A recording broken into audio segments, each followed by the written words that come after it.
All right, good evening. Welcome to MUFON Los Angeles. My name is Steve Murillo. I'm the State Section Director for MUFON LA. We have a very, very interesting presentation tonight, and we're crossing the line from UFOs and going into something a little bit more unusual and different. So I hope you like the presentation. We have tonight with us David Paulides. I want to tell you a little bit about David. First of all, he was on the San Jose PD Police Department for 20 years. He was trained in forensics. He was trained in investigation, interrogation, and finding out what people actually saw. So he's very good at that. He's been an investigative journalist. He's been a MUFON field investigator for the past 15 years. More recently, he's also the director of the North American Bigfoot Search, who's also responsible for authoring the Bigfoot DNA project. He makes his home in Colorado. Over the last few years, he's been doing some research, and he's come up with two interesting books, one on the West and one on the Eastern United States. He's the author of Missing 411, a series of books. And tonight he's going to be talking about that. Please give a warm welcome to our speaker, David Paulides.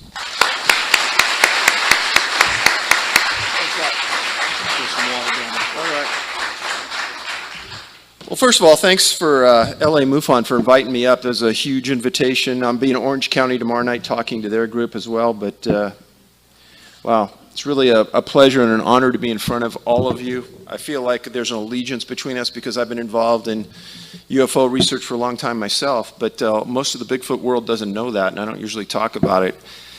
And as Steve and I were talking earlier, it's a strange dichotomy. The Bigfoot world doesn't like the UFO world doesn't like the Bigfoot world. Yet I've written a couple articles for MUFON's journal, and I talk about the similarities between these groups, and it's phenomenal. I could take an article out of almost any journal and just put Bigfoot in instead of UFO, and I swear to you, it would look legitimate. So I'm not here to really talk about that, but I do want to say that this is an interesting time for, I think, the world.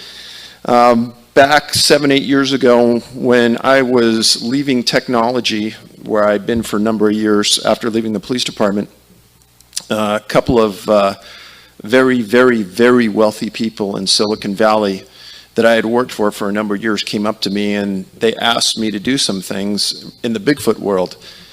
And having no understanding, no allegiance, no interest in Bigfoot, that kind of started me down this path. We'll talk about this. And at the end of that time in technology, I was fortunate enough to be in that boon, and I was running HR groups in Silicon Valley, and I have a master's degree from USF in that. And so dealing with people and dealing with that human element, going from 20 years in law enforcement into human resources, it's interesting the way you talk to people, the way you align with people, and if you show people respect, how far that will go. And unfortunately, in the Bigfoot world and the UFO world, there isn't a whole lot of respect for each other. And they're both, I'm telling you, the same as far as that goes. So when I was asked by these two individuals, in fact, I'll give you the background on that. Let's see. So I was leaving technology. I get called into a room by the people that are the owners of this company. And like I said, they're worth zillions. And they tell me, they said, Dave, when we were small kids, we never knew each other. But independently from one another, we were we were camping with our families in the Sierras. We might have been about the same age, we're not sure. But independently of one another, at different times in different places, we got up in the middle of the night to use the bathroom, and we saw a big, hairy biped looking at us in the middle of the night. Now, you may ask us how we ever found each other. So these two guys who had a basic interest in technology, and they found each other and they formed this company. And one day they're standing around and they're talking about strange things that happened in the woods. And they both looked open-eyed and they said, "That happened to you? That happened to me." And so for this lifetime, they always wanted to get to the root of it. And they said, there's been a lot of hoaxes over the years. If it's a hoax, Dave, prove it. If it's true, prove it. We'll fund it. We'll help you. You have the law enforcement background. You have the team. You have the ability to put teams together to work cohesively. Let's figure out what's true. So the formation of that was a team setting We wanted daily conversations, the power of a group, not one individual, science-based. The most important thing to me is that people have an open mind. And I know I'm coming here from one world talking about another world, Bigfoot talking in the UFO group, but I'm telling you, you need to have an open mind about both things. Once you start to close your mind because you think you know everything, that's just about the time you really don't know enough. And when I started to get into the Bigfoot world, one of the oldest researchers came up to me and he says, Dave, the more you know, the less you're going to understand. And by gosh, that is absolutely the truth. How we came to our first location of study, which was Hoopa, a Native American reservation in Northern California, is we gathered every sighting report we could of a Bigfoot, and we put it on a giant map of the western U.S. And we wanted to find one base location to stay at that had internet access, emergency services, food services, people that claimed to be local experts, rivers and lakes in the vicinity. Those were some of the commonalities that seemed to come up when you looked at Bigfoot sightings. And so this was about a 3-month effort to put all these on a map, and we ended up in Hoopa. Hoopa has their own tribal police, which actually benefited us. The reason being is that when I went into that area for the first weekend, I walked up to a tribal policeman. I introduced myself, said I'm a retired California policeman. I'm here to do Bigfoot research. I'm not here to embarrass anybody. I'm not here to make fun of anyone. I want to get to the truth of the matter. And the guy said, stop right there. He goes, I already know you're a truthful guy. I know you'll tell the truth. I'm going to go introduce you to some of the elders tonight. And he marched me into some locations in the middle of the woods where these people lived. And he says, one of them was his grandfather. He says, Grandpa, you can trust him. Tell him the truth. And normally this takes years to break down those doors. And I was there in hours with a couple of guys. And from there, we just slowly met everybody in the reservation. And then when you're in a reservation, parts of the reservation have restricted access. We were given unlimited access to all areas. And there was one specific area in Hoopa that even the Native Americans themselves didn't go because that was their area, the Bigfoot's area.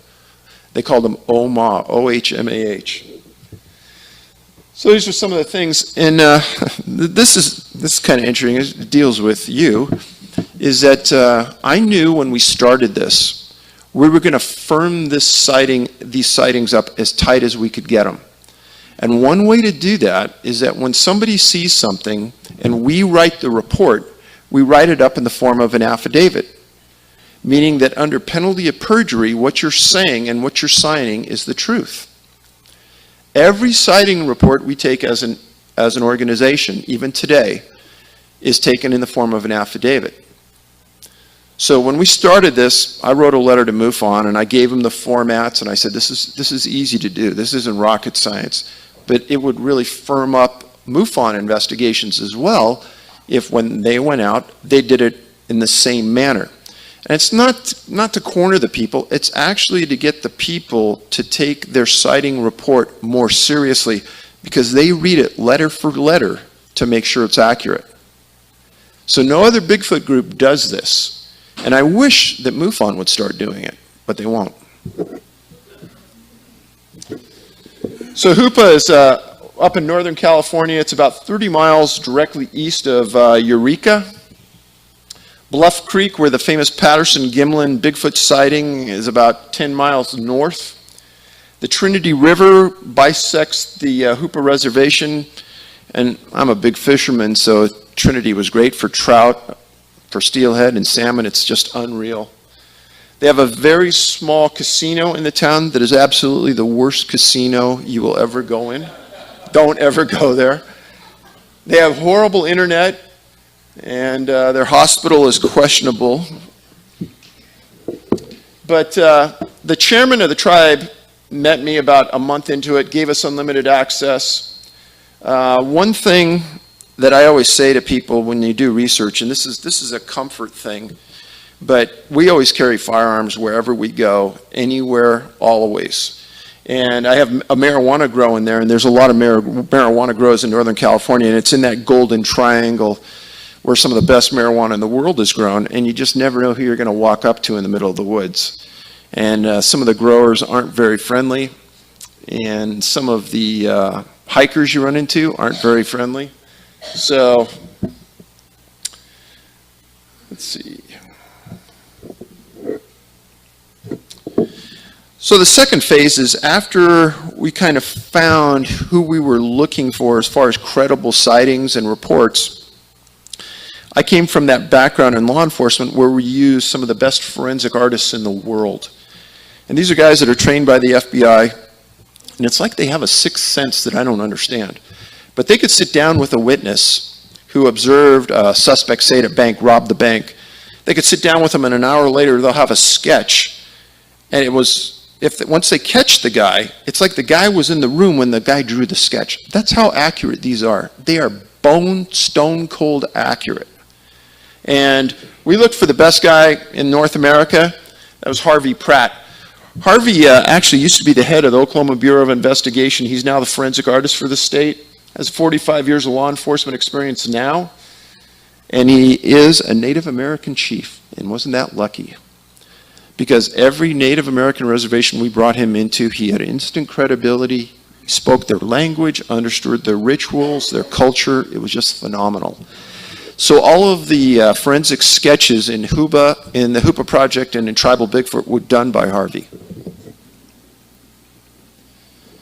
So the first day, I had lined up 6 witnesses to meet with Harvey that had direct sightings somewhere as close as 10 feet. So for people that don't know the Bigfoot world, there's 2 factions. Going back 60 years, up until 6 years ago, there was a faction that believed this biped was an ape. And the new faction, when we came in, believe it's human-based. And how these guys who wrote all these books that have ape and North American ape in them came to that logic, I have no idea. And I'm not belittling them, but I truly don't understand it. Because most of them came from Canada and the Northwest, where there's a strong Native American and First Nations presence.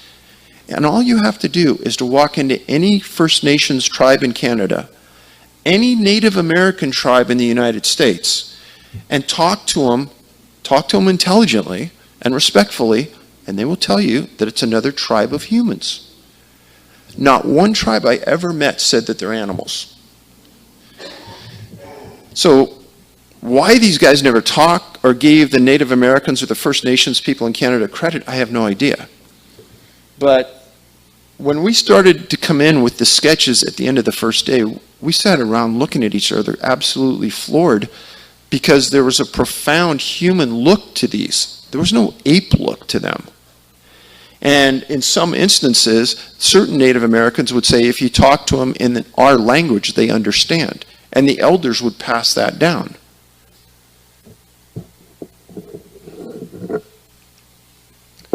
So the result of those 2 years up there was the Hoopa Project.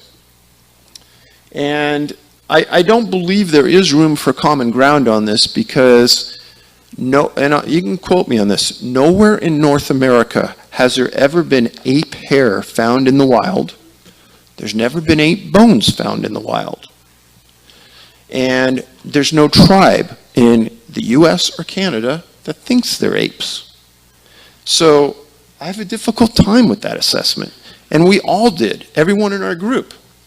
And we were ostracized by a large portion of the Bigfoot community because of those beliefs. And I think it was taking money out of their pockets, because no one was reading books about apes. They started to read books about people, hairy people.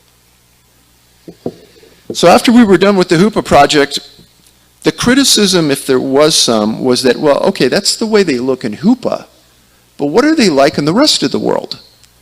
You know, you got some little confined area, and these people have their squandered beliefs all messed up.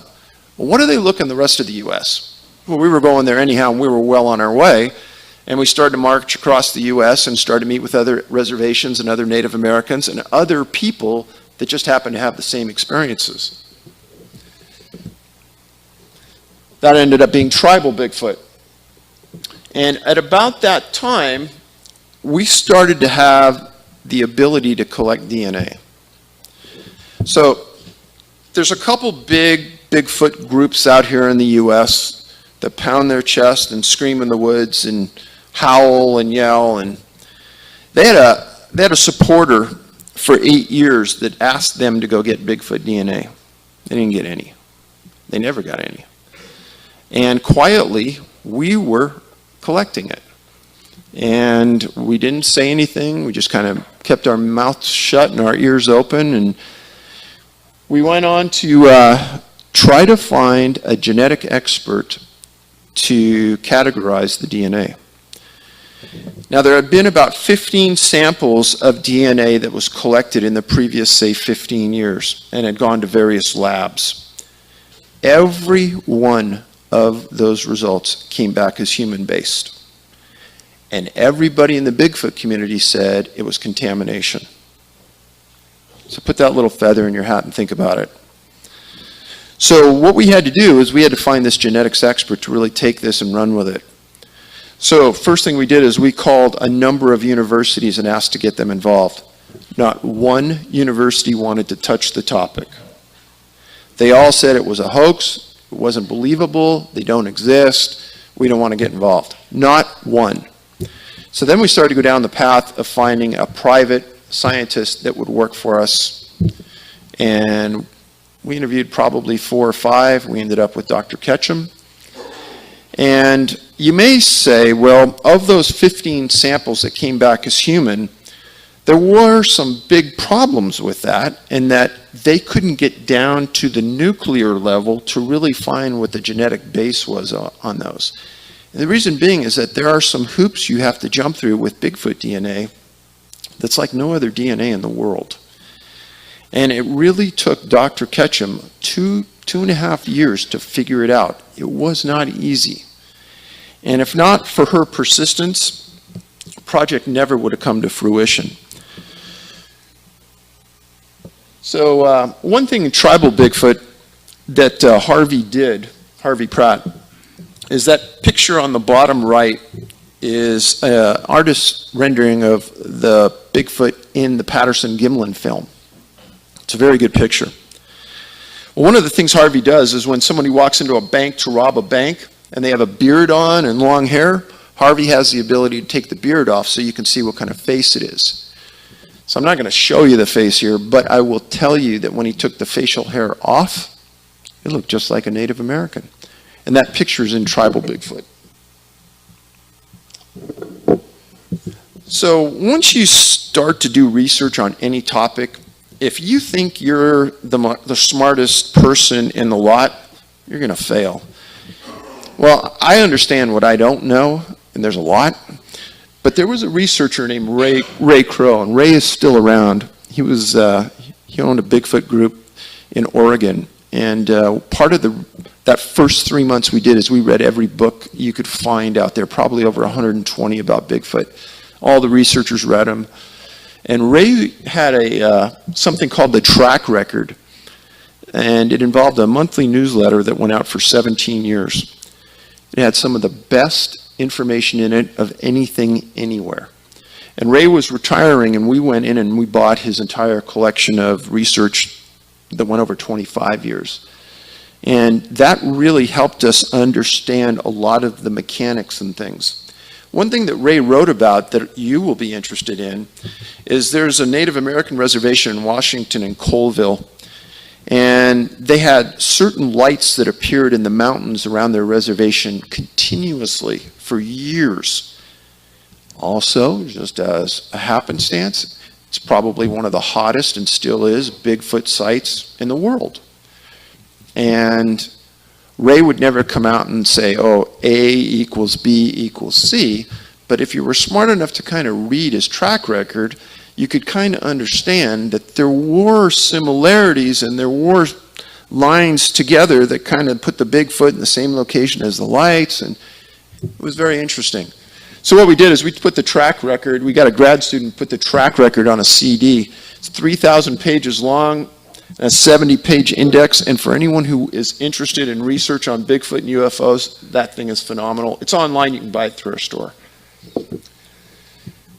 Just what I said to you about Bigfoot hair coming back. This was an article written in the mid-'80s.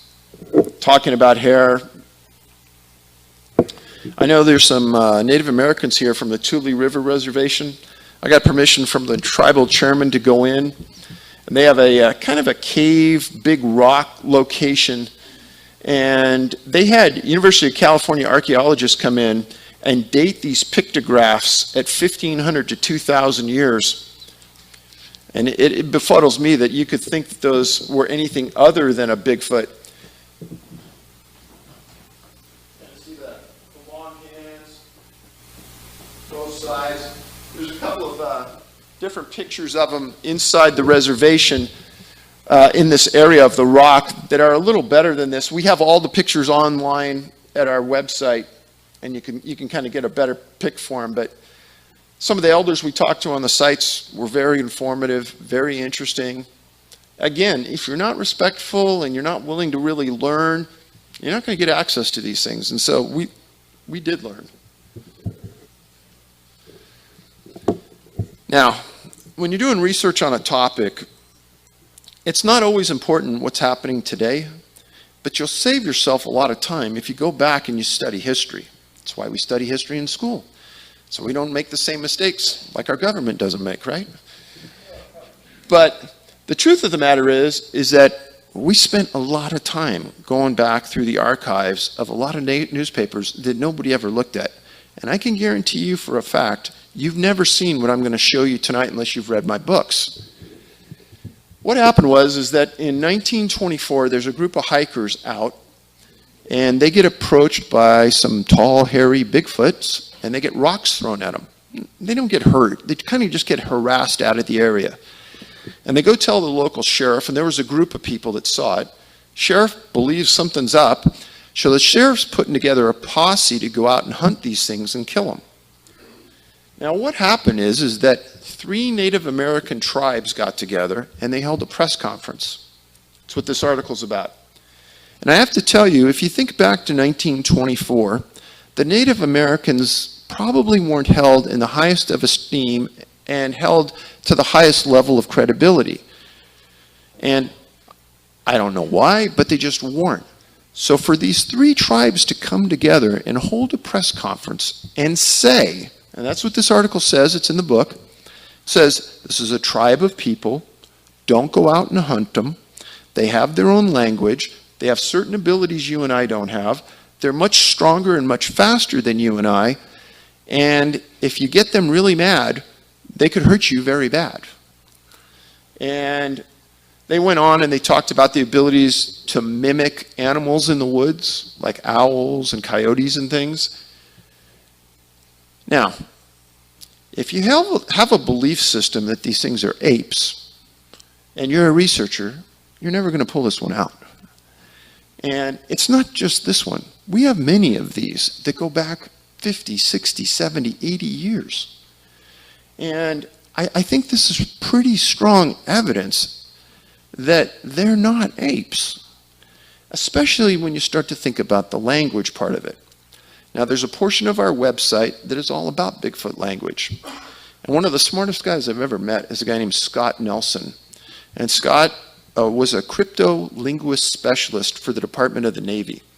He's one of these guys that sat in a room in Florida, and he listens to secret conversations going on between the Russians and Cuba and the US. And I mean, some of his stories are just great. Well, he just happened to get involved in the Bigfoot world because he heard that there were some tapes out there that said that this was Bigfoot language. And he spent almost a year breaking it down to a series of verbs, adverbs, nouns, pronouns. And he goes, that's a language. And that pretty much turns the corner from animal to human.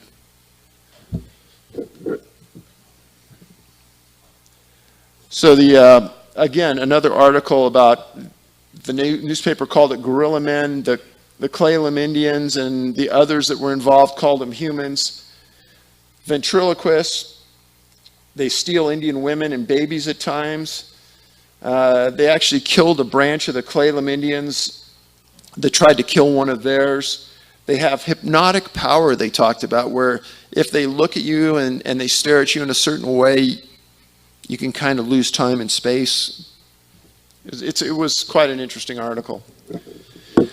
So part of the research as we were doing the HOOPA project up in Northern California, we found this book written by Lucy Thompson in 1916. Very well written. She was a very smart Yurok woman. The Yuroks and the Hoopa all live kind of in the same area. And she wrote about life on the Klamath. She married a miner, and they ended up having kids. But she talked about something called Indian devils. And tribes in certain areas have certain names for your Bigfoot.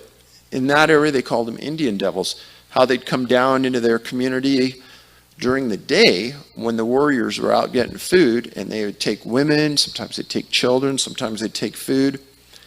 And then they would go off, they'd go up into the woods, and sometimes they'd cannibalize them and eat them, and other times they'd take them for procreation. She talks about this. And she talks about how the tribe knew where they were sometimes by smoke way up in the mountains where they knew nobody else would be. Somebody asked me, they said, well, does Bigfoot use fire? I said, well, I think Bigfoot did, but I think they're smart enough to understand now that by using fire, that gives away their location. So they've learned to live without it.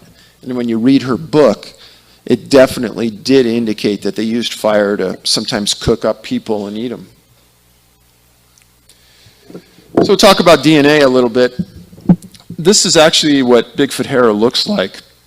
It could be anywhere from 1 inch to 6 inches long, thick, coarse, kind of curly. It's readily identifiable. And when we started the project, there had to be a way for us to vet the samples to ensure that they didn't go on to DNA testing if they weren't Bigfoot samples. So we found a hair and fiber expert, one of the best in the Southwest, that had testified at an expert in Superior Court in criminal cases on hair and fiber. And believe it or not, these people have hundreds and hundreds of animal samples where they can compare the hairs and understand the hairs, etc.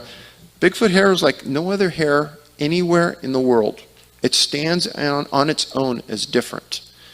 When you look at it under a microscope, let's say a human hair, it looks like you would think a piece of hair does, with right down the middle of the hair, a channel of DNA. Bigfoot hair is fragmented, where down the middle of the channel, it isn't a continuous line of DNA.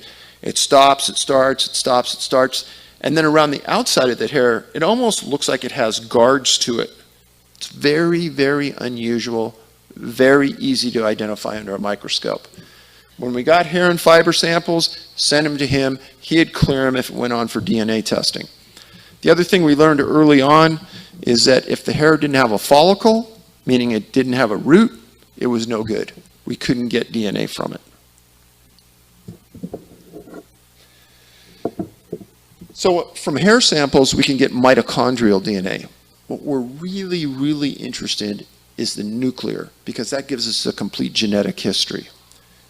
We were able to get 3 nuclear samples in this study. And we got tissue, blood, and saliva. And all 3 of those came back almost identical. All 3 came from different locations in the US. All 3 were tested by one of the biggest university labs in the Southwest. They weren't tested by Dr. Ketchum, like you will hear a lot of absolute lies out there. And all of these lies, the people have never read the paper. 9 scientists, PhDs, got together and authored it. They used 3 different independent labs. They didn't do the testing themselves. And we knew early on that we couldn't do the testing ourselves, and we got the labs because of that. It was extraordinarily expensive. One of those nuclear tests can cost upwards of $100,000. This is interesting. Years and years ago, this book came out, and I put it up here because, to me, that doesn't look like an ape. That looks like a Native American. And I know everyone else has an opinion about it, but I don't think it has ape features. And I put that picture here because that was written, I think, in the early 60s. Again, some of the things I've talked about before. Giant human bones have been found in various locations of the United States. And you can hear about them every once in a while in science. But again, never any ape bones, Never any gorilla bones, never any of that kind of hair ever found.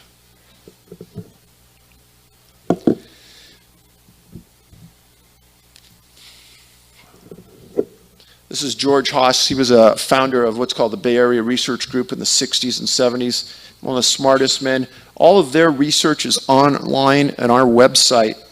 You could access it for free. It's phenomenal reading. They were light years ahead of their time. They knew exactly what we were dealing with.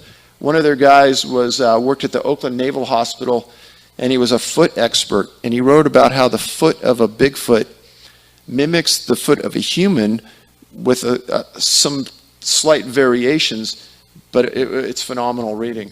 His name was Archie Buckley, Chief of Medicine and Rehab at VA. But that report's online as well. This is just what Archie wrote about the Bigfoot and how it ambulates and how it works itself. And I won't go into the details of that. So the white paper is out. The DNA results are out.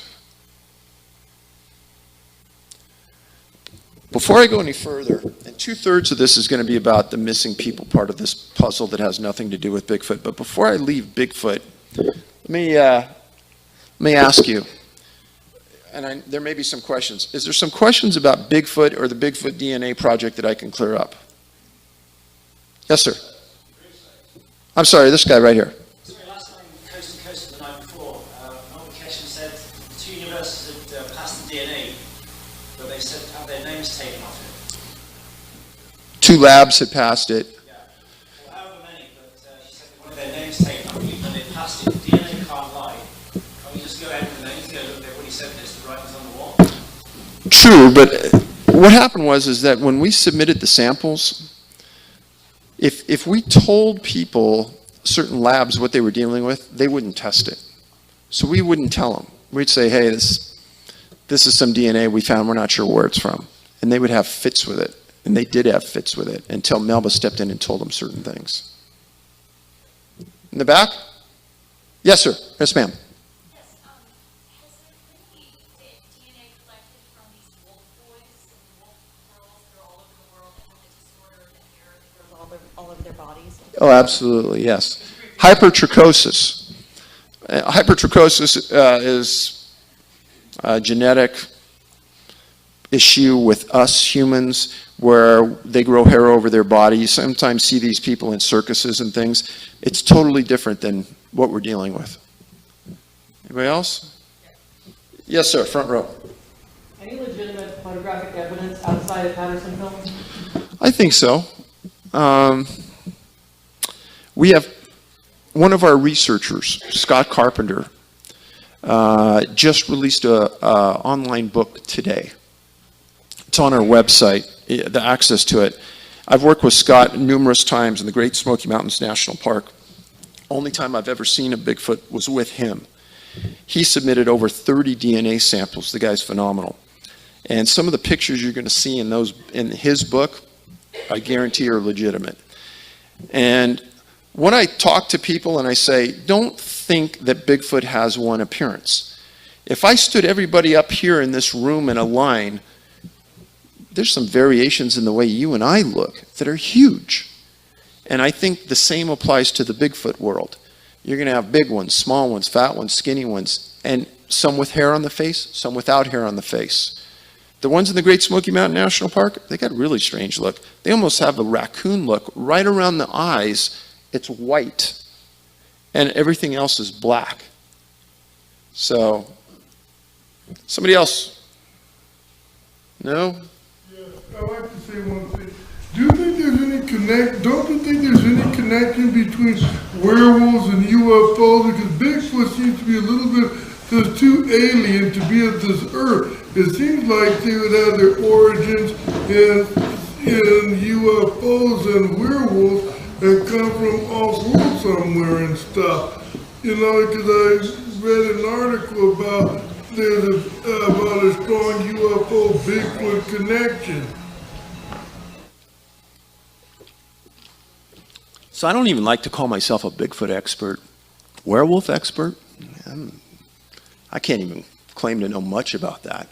I know, but I mean UFOs, someone bringing these Bigfoot creatures down and releasing it into our forest, more or less to spy on the ecosystem and indigenous peoples and all peoples and stuff. That's what I've been led to believe about Bigfoot creatures. So I'm one of these unique guys. I'm not going to say no, that can't happen, because there's actually a book written about Pennsylvania Bigfoot and UFOs and their connection. So I'm going to say it's possible, but I'm not going to say no, it's not. Yes, sir. Yeah, I'm just not clear on what the genetic testing found. So it's a subspecies of people, of humans, not exactly human, but just a fraction off. And I'm not a geneticist, and to explain that difference, I can't do it real well, but I could say on that genetic scale, they're way, way close to humans. They're nothing close to animals. Sir? So all the big feet, say around the world, the Yeti, the ones in Florida, they're all in one big family of related species of Bigfoot? I couldn't say that. We concentrated on North America, so I really can't speak to the other stuff. Yes, sir? With the enormous amount of sightings that have occurred all over the U.S. and around the world, one would think that the Bigfoots, Yetis, whatever you want to call them, would take something from the greater society and incorporate it into their lives. And that doesn't seem to be the case. Either they're very smart and they know what to stay away from, which is probably very good, but there are also some very good things that they could be taking and using. Is there any research, or does anyone know anything about this particular aspect of it? I actually wrote about that in the Hoopa Project in Tribal Bigfoot. Other researchers have as well. Okay, I haven't read it, so can you briefly go over that? You know, I've got a limited amount of time. I could talk for hours about it. Sir? Yes, the hat.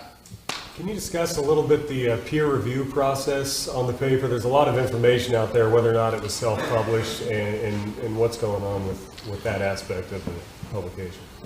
So the idea was at the beginning to just find the DNA and to expose it. And then Dr. Ketchum said, Dave, we're getting enough samples that we could actually write a scientific white paper about this.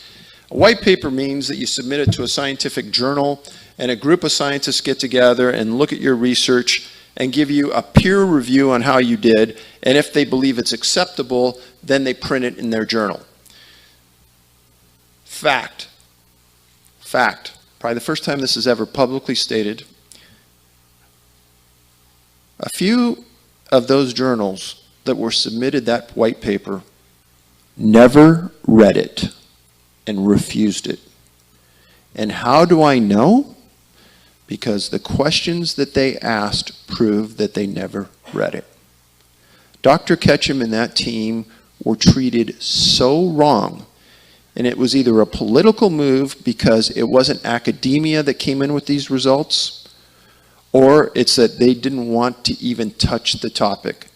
But talk about a complete fraud. Fact. Yes?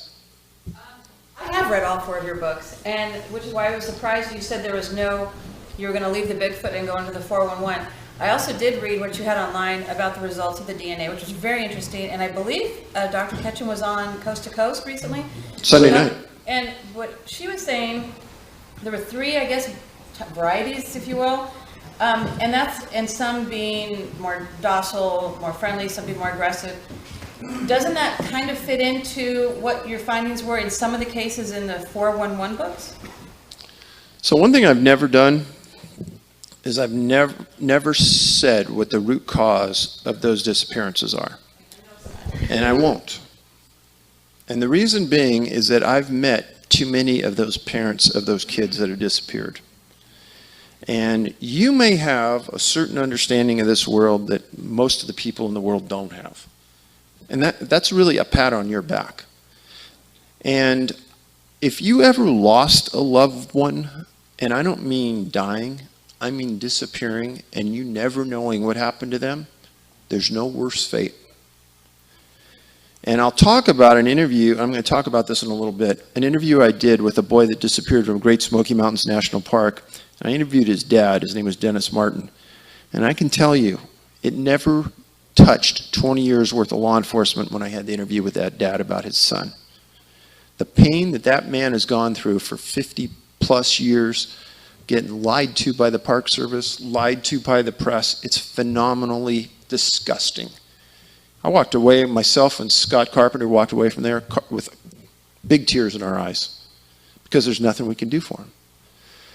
But when Missing 411 was written, and I'll get into that in just a second, but it didn't start with a Bigfoot presence. It didn't end with a Bigfoot presence. I never indicated in the books what the cause was, even though you're going to read some absolute crap online saying, oh yeah, I named Bigfoot as the cause. There's nowhere in that book I ever stated what the cause of these things was. So I'm going to get into that. I don't mean to belittle your question because it was a good question, but I don't want anyone to think, and I don't want it to ever leave the room, that I'm saying what the cause was of those disappearances. 2 more questions. Yes, sir.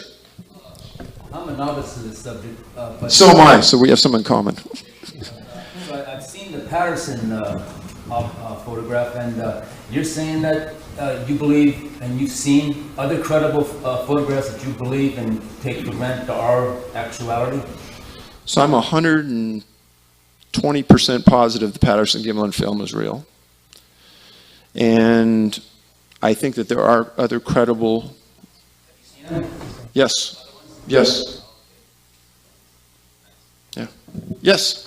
Are there segments of the U.S. government that are aware of this Bigfoot phenomenon and choose to keep it also, being in the black backspace and not giving credibility? Oh, yes. Absolutely they are. I'll go to my grave with that one. And I'm not the big conspiracy theorist guy, but for a fact they know. Okay. How many people have read that book? Okay, a few. Honestly, I think it's one of the best books out there right now. And I know both of these men. George is a really good friend. And Colm Kelleher actually helped write the Bigfoot DNA project. A lot of people don't know that. He contributed in a big way. But what's important about this book, in my view, is that certain things that happened at the ranch, mimic what happens in the Bigfoot world. And I think that certain aspects of the aerial phenomena that occurred would hit a big cue with you and your knowledge as well. And the credibility of the people that were at the ranch documenting the incidents was impeccable. They hired a group of retired FBI agents to write up exactly what occurred. And you talk about credible witnesses, there's nothing more credible than them in my mind. And if only 1/2 of that book is factual, to me it'll change the paradigm of the average citizen if they read it. So if you get one thing out of me today, don't buy my books. Go buy that book and read it. So, the 2 books I've written about missing people. About 4 years ago, I was at a national park, and I was doing some peripheral research. And at the end of the day, I went to a lodge off the park's entrance. And late that night, not late, 7:30 or 8 o'clock, I get that knock on the door. And there's 2 people standing there, and they say, hey, we're from the Park Service. And I think, okay, here it comes. They're going to really try to fry me. I said, no, we know who you are. We know your research. We've actually read your books, and we want to talk to you. I said, okay, come on in. And they lay out this story of people that have disappeared at parks they've worked at in their career. And both these individuals had been around 15, 20 years and had worked at 3 or 4 different parks. Now listen carefully to what they say. They say that, yeah, they think that there's an abnormal amount of people that disappear at their parks. And on the front end, there's a lot of publicity. And on the back end, there's no publicity. And there's no follow-up. And it's almost as though nobody cares. And they said, we can't actually state that something weird is going on, but we think it's unusual, and we're surprised that the Park Service isn't doing something about it. And we think you should really look into it because we think there's a big story here. And so we talked about it more, and they named a couple of locations. The next morning when I drove out, I called a couple of law enforcement guys I know, and I laid it out for them, and I said, hey, just do some peripheral research and try to figure out if there's big numbers missing from these locations. And son of a gun, they called me for an hour, and they said, hey, there's something big, big, big here. And the biggest thing right away that we found out is that if you go to the website of any municipal law enforcement agency in the western U.S. that's moderate in size, we're not talking huge, just moderate in size, on that law enforcement website, there's going to be a section about missing people. The National Park Service has a contingent of federally trained law enforcement officers. These aren't guys and ladies that go pick up garbage at the campsite. These are federally trained, better trained than most of the guys that work in the cities around here, federal law enforcement officers, and then they have another category called special agents that do all the follow-up on their work. Those are like the detectives. So right away, we couldn't find any information about missing people inside the Park Service. Kind of odd. And when I got back, I made some inquiries, filed the Freedom of Information Act request, probably over 50 of them by now, and things only got more murky. And as we started to work on this, we started to figure out that there were clusters of disappearances in North America. Even more weird. And the way we found this out is we filed the Freedom of Information Act against the Park Service, asking them for a list of the missing people inside their system. Now, I could teach anybody in this room how to keep track of missing people in 15 minutes or less with a clipboard and a binder paper. The date they disappeared, their name, the location. That's it. You don't need some massive computer system. You don't need some interlink system. There is your tracking device for the park. Park Service comes back and says, we don't have any list of missing people from any of our parks or anywhere in our system. So initially, 3 of us in a room looked at each other and said, this has got to be some kind of semantical error on our part. We just wrote this wrong. So we had another researcher write it in a different way. And about 3 weeks later, we get a response back, no, we understood your first request.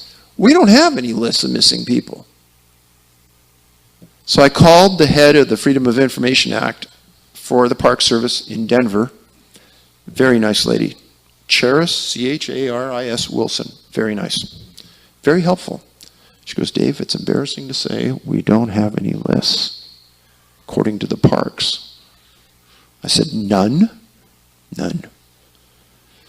I said, okay, now I'm going to start pulling some strings here. I've written 2 books, published 2 books from a fairly big name publisher. So according to the Freedom of Information Act, I can get what's called a publisher's and author's exemption to any costs incurred when I make a request under FOIA. So I requested that, and I asked for a list of all missing people inside their system and all missing people from Yosemite National Park. 6 weeks later, I get a call from an attorney in the Park Service. I know something weird is going on. Mr. Paulides, we got your request, and we're going to charge you. We're not going to respond or authorize the author's exemption. I said, why not? Well, we looked, and we have determined that your books aren't in enough public libraries to qualify. I said, can you point to where that is in the FOIA? We're not going to address that. It's nowhere in FOIA. That is not one of the criteria. It says published author. So he says, but we can come up with that list from all of our parks. And we can come up with that list from Yosemite for you. From Yosemite, that list is going to cost you $34,000. And the list from our parks is going to cost you $1.4 million.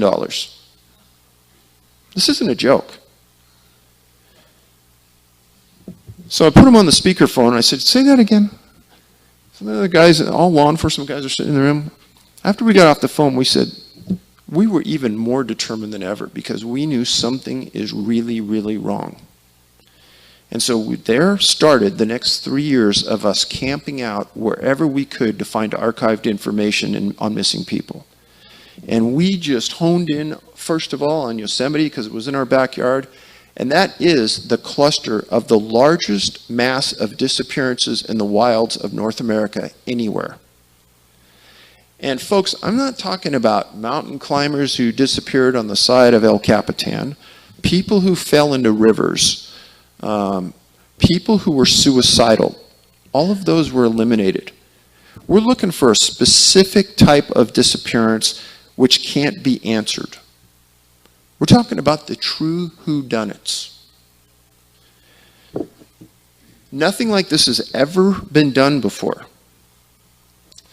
So, talk about the Rangers. Initially, lots of publicity, then none. No tracking mechanism for all the distant people, and the attitude of their own national park system wasn't correct.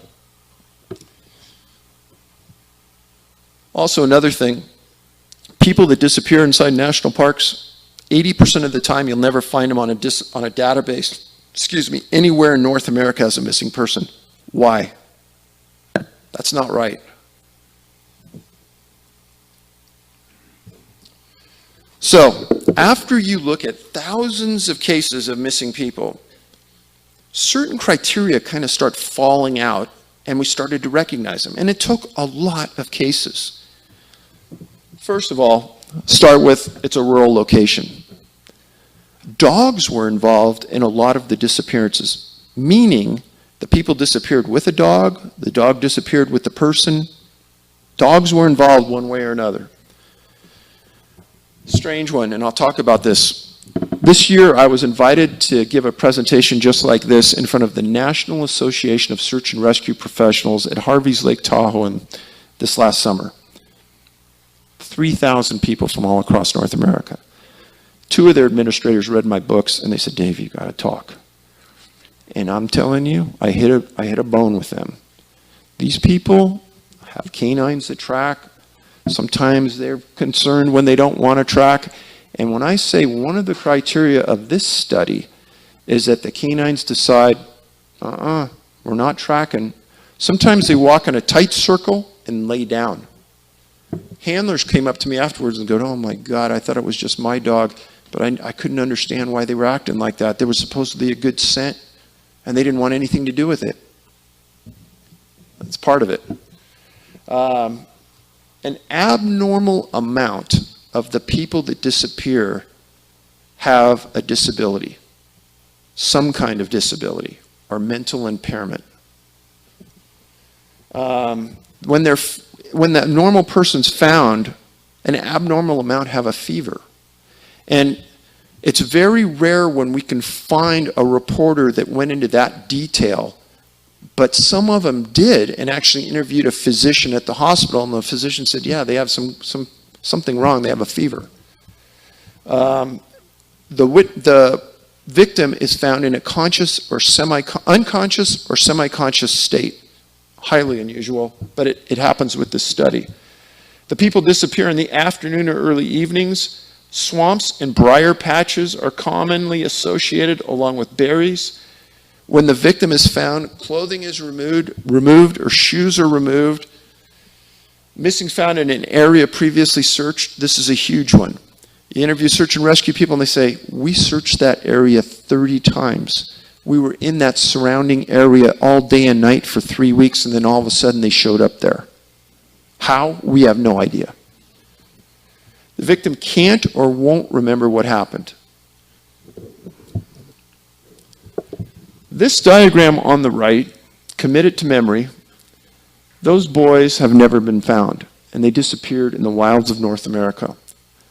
Top left, Douglas Legg from New York, 1971, was with his family, super wealthy family, near the Adirondacks in New York, on a family vacation, disappeared. They brought in the Green Berets to search for him. They tracked him supposedly over 50 miles around the outskirts of Lake Placid, New York, and back down the other side through the roughest part of the high mountain peaks in New York. Never found him. Canines tracked him there. The searchers were on it, and they said, we can't believe this kid went there. We can't believe it, but the dogs are on it. Dennis Johnson, 66, from Yellowstone Park. One of the strangest disappearances I've ever researched. It's in the book. He was with his family. He and his sister disappeared simultaneously. His sister reappears. They go out and they search for the Dennis for weeks. For some reason, they couldn't find any tracks. Never found. Dennis Martin, 7 years old, Great Smoky Mountain National Park. Never, ever found. No tracks or nothing. One of the most recent ones is Sammy Belkey, middle left, Crater Lake National Park. Was with his dad. Sammy had a disability, a mental disability. Derek Engbertson, Crater Lake National Park. Edward Nye, Crater Lake. Those three boys in the middle, all Crater Lake. What's unusual about that? You look at their ages and you look at their sexes, and there is something about the clusters that we identify in the books. Some clusters are old people. Some clusters are young boys. Some are girls. There's a consistent element in each one of those clusters that's highly, highly suspect. Bottom left, Dickie Sudine, Mid-Sierras in Northern California. James Bordenkircher, Mid-Sierras. He disappeared from North Lake Tahoe, from his parents' kind of a rural location right on the Nevada border, still missing. And Travis Zweig, Southern California, Pinyon Pines, disappeared. Now, I'm going to tell you that I want everybody in this room to take that paradigm you have about missing people and throw it in the garbage can right now. These boys right here, how many people in this room have kids? First of all, raise their hand so I have an idea how many parents. If you have a son or a daughter and they've lived through that 5, 6, 7-year-old age bracket, you know how far that kid can go, how far they're going to walk. And the stories about some of these kids that disappear is too phenomenal to believe. When you talk to search and rescue people, there isn't one I've ever met that said that they shouldn't be able to find a 6-year-old boy that disappears in the wild. Now, animal attack has been eliminated from this. If there's an attack on a child by an animal, there's going to be a scene. There's going to be blood. There's going to be hair. It's going to be obvious, and the canines will hit on it. That's not what happened here. In this diagram right here, the boys were 2 to 14. 3 boys were 8 years old. This is about women who disappeared now. Teresa Breyer, Shut-Eye Peak, kind of up above Fresno in the Sierras. Stacy Aris. That one right there, I will never give up on this case. I lived in Los Gatos, California for about 20 years, Northern California, right outside of San Jose. Stacy lived in Saratoga. And right when we started on this, that was one of the first cases that I got hit with.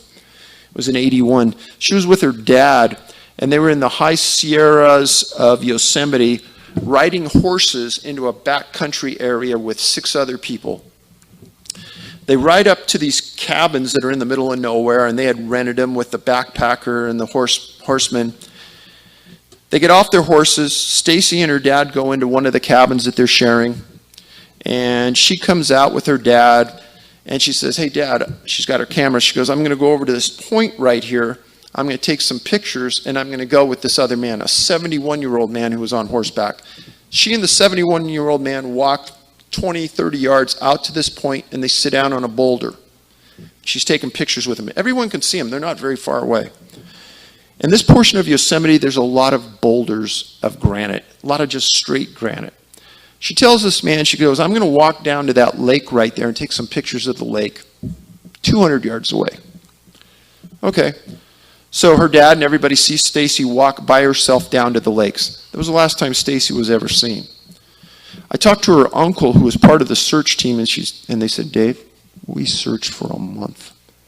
Only one thing we ever found." And that is right at the entrance to the lake area. When they were walking in amongst the trees, they found the lens cap to her camera sitting on the, or laying on the trail. Last thing they ever found. Now, what's important about this case is that I've made a Freedom of Information Act request for the Park Service for this case file. Every other case file from the Park Service where I name the person and the location and the date, if I spoon feed it to them, if I lead them to it, I'll get it. I lead them to this case and they say, no, you can't have it. I said, what? I've never had that happen. And they said, no, we're not going to release that case. I said, give me an explanation. No, we're not going to give you one. A week later, I get a call at home from the special agent in Yosemite that has this case. His last name was Yu, Y-U. I'll never forget it. Yu says, Mr. Paulides, why do you want this case? Violation of federal law and the Freedom of Information Act. The government entity that you're filing the Freedom of Information Act against cannot use your reason as a rationale to give you the case or deny the case. It's irrelevant to them. I said, hey, Special Agent Yu, I'm going to be polite. I'm an ex-law enforcement guy, but that's an inappropriate question. You can't ask it. I can ask anything I want. Okay. So I want this because I'm writing a book. We're keeping track of missing people. I want to understand the circumstances of how Stacy disappeared. He says, well, she disappeared. What else you want to know? I said, is this a missing persons case or is this a criminal investigation? Two different types of cases in the law enforcement world. If there's a crime involved, it's a criminal investigation. Missing people is not a crime. Now, if there's a suspect in the disappearance, then it's kidnapping or abduction. Now it's criminal again. So I asked him that. He says, no, straight missing persons case. Okay, are there any suspects? No. Has anyone touched the file in the last 15 years? Not that I can tell. I said, then what's the reason you're denying me access? Yep, we just made a decision that on this one you're not going to get it. Okay, so I appealed through my congressman, and I got denied again. So I went to her uncle, and I said, hey, why would they be denying me this? And he says, well, have you gotten other cases? I said, I have a stack in my room that's 10 feet tall. And he says, I have no idea, Dave. And to this day, I have never seen that case file. I wrote about it. I wrote about the elements I just told you. And we accumulated probably 20 different articles so we could kind of piece the story together. What happened to Stacey Harris? I don't know. But it's troublesome when a federal agency says they have to give you information and they won't. If I had the money, I'd probably take them to federal court and sue them for access. We don't have that kind of money. Lynn Olson in the middle left, I write about her. She disappeared from Wyoming. She was staying at her grandparents' dude ranch. She went down to a lake to take a summer swim, disappeared. They found a pile of her clothes under a tree, never found her again. She wasn't in the lake. Marjorie West was picking wildflowers, disappeared in Pennsylvania. Anna Waters disappeared from Half Moon Bay, California. Very strange disappearance. Thelma Melton, Great Smoky Mountain National Park. Gloria McDonald disappeared from a state park in Arkansas. And Ruth Jacobs disappeared from Amador County in California. And those are 9 of the biggest whodunits you'll ever see. But there's 400 of those cases that we write about in both books. People should never disappear and not be found. Grab that thought. If somebody disappears in the wilds up there in the hills, they should always be found.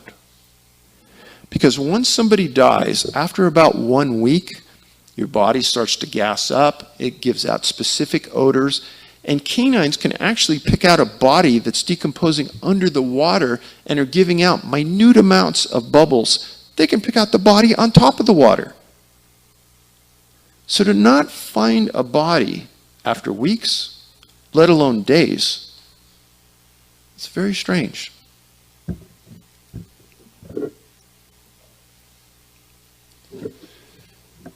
Most disturbing of everything we found is that in Pennsylvania, 29 children, 10 years or younger, went missing there from 1880 to 1957.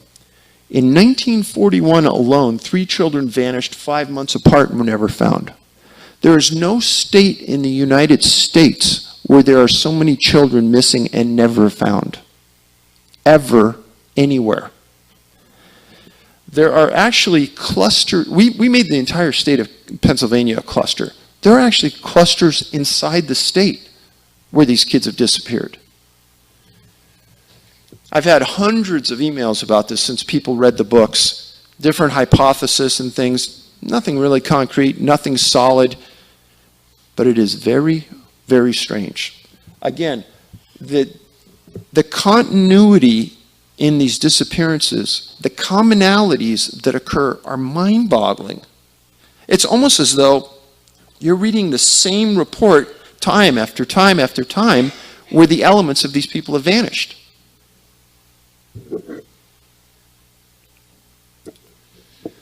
So, when we finished the study initially and the 2 books were written, there were 30 clusters of disappearances in North America. Now we've identified 4 more.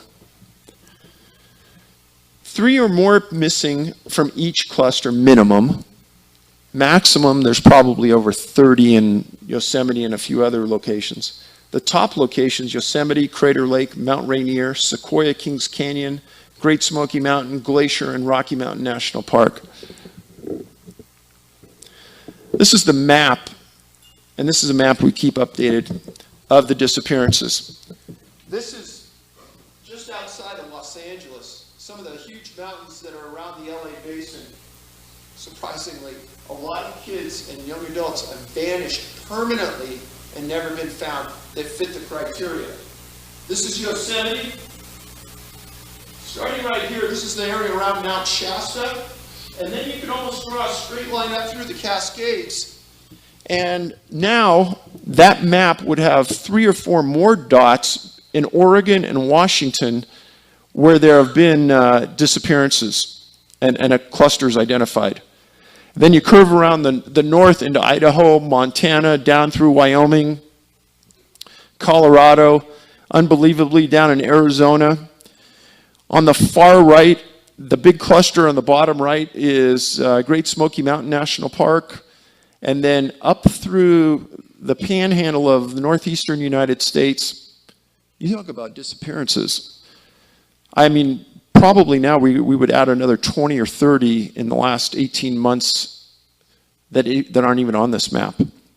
But if anybody follows the Appalachian Trail, something about the Appalachian Trail and disappearances of people, and I can't put my hand on it, I don't know why, but the Appalachian Trail walks right through the heart of many of those East Coast clusters.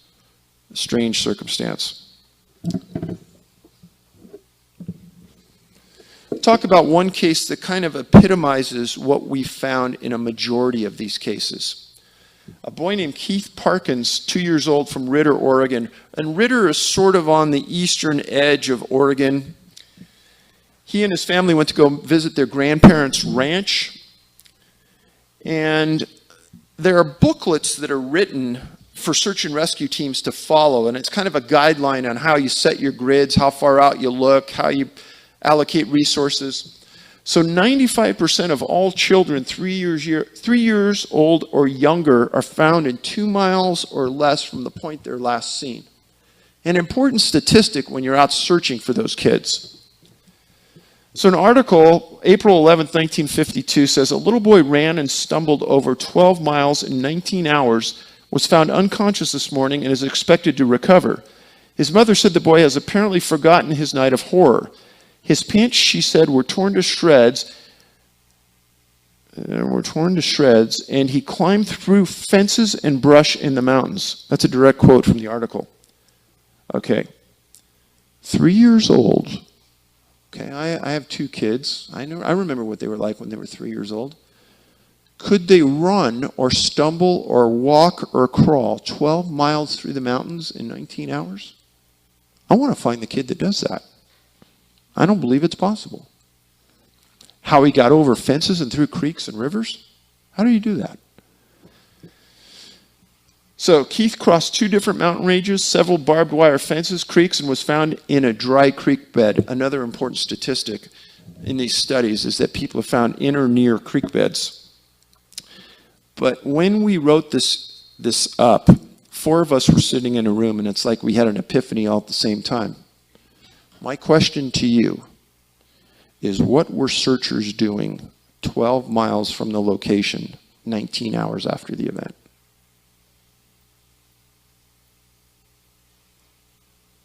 Doesn't make any sense. No sense. It makes no sense. There's no way any searcher in the world would do that.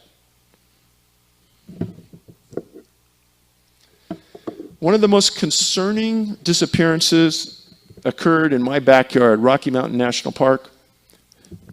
Anybody here ever been there? All right, good. So he's with his family, and he's pretty deep in the mountains. They're walking up 30 feet from a river. Mom, Dad, Alfred. And that's his picture down there in the lower right. And all of a sudden, parents turn around. This is how quick it happens, too. There 1 minute, gone the next minute. They say he was gone. Park Service, I can understand it. They immediately thought he fell in the river. So they got permission from Fish and Game to shut down the river, block it, and they searched it for 5 days. This is the actual picture of what they were searching and when they were searching. They looked under every boulder. They looked under every rock. They put a fence line and barbed wire fence at the bottom so they wouldn't miss him when he flew by, supposedly. They never found him.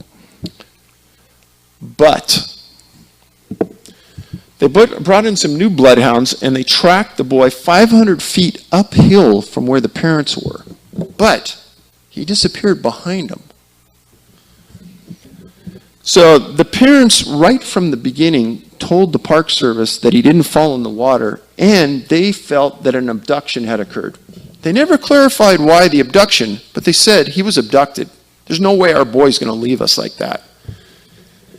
So more bloodhounds were brought to the scene, and all of them walked 500 feet up the trail, and there's a fork in the trail, and they laid down. Not normal behavior. But all of them did exactly that. So as all this is going on, there's a husband and a wife backpacking way, way up in the woods. They don't know anything's going on. And as they're walking down, they're resting, and they think they hear something up above them. So the husband gets out the binoculars and looks up at this rocky crag, horrific location, way up. He sees a little boy sitting on a ledge of a rock, like 300 feet above him. Hands the binoculars. The wife goes, I can't believe I'm looking at this. Look at this. She goes, oh my God. I said, well, what crazy parents would allow their kid to do that? And then all of a sudden the kids jerk back. So again, they don't know anything happened. They walk down into the park, and they just see a lot of cars and everything, and they hear a boy's disappeared, but they don't really know much. And they drive home into Denver the next day. Alfred's picture's on the front page of the Denver Post. And both of them look at each other and say, oh my God, that's the boy we saw. They drive back up into the park, they meet with rangers, and they tell the rangers that where they saw Alfred. And the location is called Devil's Nest. One thing I write about in the books is locations in the woods are named for certain reasons. Say it's Miller's Creek. Well, maybe old man Miller lived on the creek in the 1800s and he named it. The word devil comes up more than it doesn't in high altitude disappearances. And it's something that I want you to keep in the back of your mind when you're reading the books. That word devil, why did that location get that word devil? Well, initially the Park Service doesn't believe either one of them. And they separate them and they interview them independently because they didn't believe them. They both tell the same story. We saw a little boy up on that ledge. They said there's no way a boy could get up there. If we get up there, we're going to have to use carabiners and ropes, and it'll take us a day and a half, 2 days. Make a long story short, the Park Service puts 30 guys on it. 2 days later, they reach the nest. They look around for 2 days. They find nothing, and Alfred Beelart's was never found.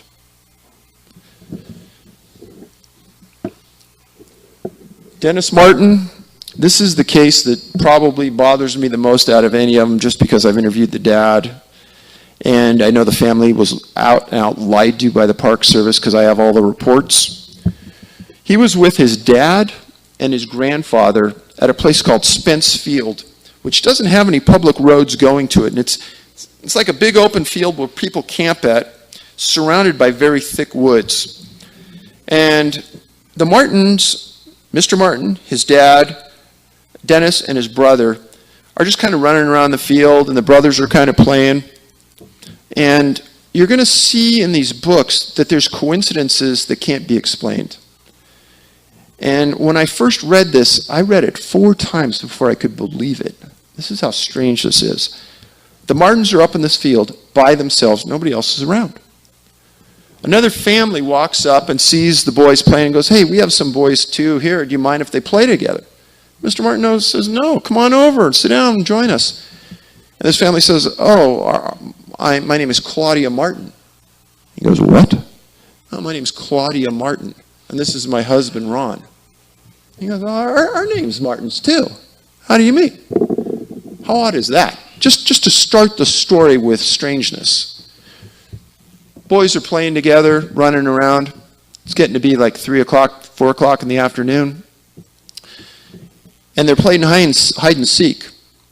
And Dennis goes behind one bush right on the fringe of the forest. Other boys go behind other bushes.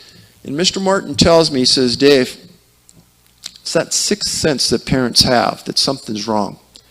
All the boys are starting to come out from behind the bushes, and my son wasn't.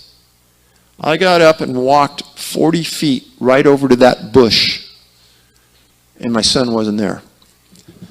15 feet away is the Appalachian Trail going south through the Great Smoky Mountains National Park, and I took off on a dead run for 2 miles. And I didn't hear anything, I didn't see anything, and we never saw my son again." Appalachian Trail. Now, there's a whole lot of high strangeness that went on with this story. Within 3 hours when Dennis disappeared, it started to rain like it never rained in years at that park. And it rained straight for 7 days. Another commonality in many of the disappearances I write about is bad weather hits the area right after people disappear or right when they disappear. So Dennis disappears. Within 2 hours, there's 100 rangers at the location searching. Within 48 hours, there's Green Berets that show up. Now, I did a little research about this. 99.999% of the time, it's local National Guards people that come and search for missing people. Why? Because they're in the community, they're close, they're readily available. The Green Berets signed an agreement of secrecy with the government that they'll never state what their mission is, they'll never state what they're doing. Yet Green Berets fly in by helicopter within 2 days that Dennis disappears. And not only do the Green Berets show up, set up their own camp, their own communications network, they don't search with National Parks people. And at the time, the National Park Rangers weren't armed. The Green Beret were armed. And the search lasted 3 weeks. Canines found no scent. The NPS lied to the Martin family. And what did they lie about? And what did they keep them in the dark about? FBI agent shows up about 4 days into the search. And he says he's just monitoring the case. Another commonality of these disappearances. FBI never gets involved, yet they document everything. A family called the Key family, K-E-Y. The day Dennis disappeared, they come into the park and they go to the Park Service. They go, "Yeah, we're here with our family and we want to see some bears." So they send him to an area called Rowan's Creek. which is about 2 miles, 3 miles underneath Spence Field on a big loop called Cades Cove. And the family walks in. About an hour or so after Dennis disappears, the Key family is down below them by about 2,000 feet. And their boy stops mom and dad and says, "Hey, look, that looks like a bear up there." The dad says, that's not a bear. Kind of looks like a man hiding behind the trees. And it kind of looks like he's so dark we can't even see him hardly, but he's darting in between all the trees. Key family doesn't know that Dennis Martin disappeared. So at about this time, they hear a scream that they describe as the worst scream they've ever heard in their life. And it scared the family. They went back to their car and they drove home. The next day, across the front of the Knoxville Times, boy disappears in park, 3:30, blah, blah, blah. Mr. Key looks at this and goes, I wonder if we could have seen something that applied to that disappearance. So he calls the FBI and he says, hey, I'll meet you guys at the park and I'll show you where we were so you could kind of connect the grid lines. FBI agent says, no, we'll come to your house. First of all, highly weird. I'm the agent. I want to see exactly where they saw it and I want to understand it. So FBI agent goes out. Mr. Martin had an agreement with the Park Service that he would be told of any leads, anything, anywhere. A reporter picks up on this and asks the FBI and the Park Service employee investigator that went with the FBI to interview the Keys and says, hey, could this be related? They say, oh no, times don't match up, nothing matches, forget about it. That was total crap. What happened was that the head tracker for the Park Service grabs the special agent that went and says, hey, what's the truth? And the guy tells him the timeline, tells him everything. His name was Dwight McCarter. I interviewed McCarter and I said, hey, what is the truth? He says, the truth is, Dave, it all matched up. That was the best lead we had. And unknowns to me, and I don't know why, the Martin family was lied to. And I went up to Mr. Martin and I couldn't live with myself. I told him, hey, let's you and me walk that path directly from where Dennis disappeared down into Cades Cove. Let's see if we could do it in that time frame. They actually did it at a brisk walk. It wasn't even a run. Now, I interviewed Mr. Martin. And again, like I said, the worst interview you can imagine. And when I end an interview with somebody and I'm perplexed and I'm looking for leads, I always end it like this. I said, hey, is there something that is missing in the news accounts, or have I missed something in my investigation that I should know? And he looks me in the eye and he goes, no one's ever asked me that. He goes, you know the Key family? I said, yeah. He says, well, I think, Dave, you're onto something there. He says, you know what else they lied to me about? What's that? He says, well, the Keys, when they saw that thing darting between the trees, it had something on its shoulder. It was carrying something on its shoulder. And not only did the FBI not put it in the reports, but the Park Service never reported it to them. And in the Freedom of Information Act request, there isn't one mention of that Key family observation. It was only mentioned in the Knoxville Times. And nobody would know about this observation until I just told you. Now, why the Park Service and the FBI covered that up and never wanted anybody to know, I have no idea. But I can tell you that Mr. Martin told me, he says, Dave, in 23 years, I have not talked to one reporter, and I never will again. And the reason I'm talking to you is you seem like an honest person and you'll tell the truth. I go, oh, you got that right. He goes, they've never told the truth. How would you like to lose a son and know that? This is actually a trail where Trini Gibson, a 16-year-old female, disappeared in the Great Smoky Mountains National Park. That's how thick the woods are right around it.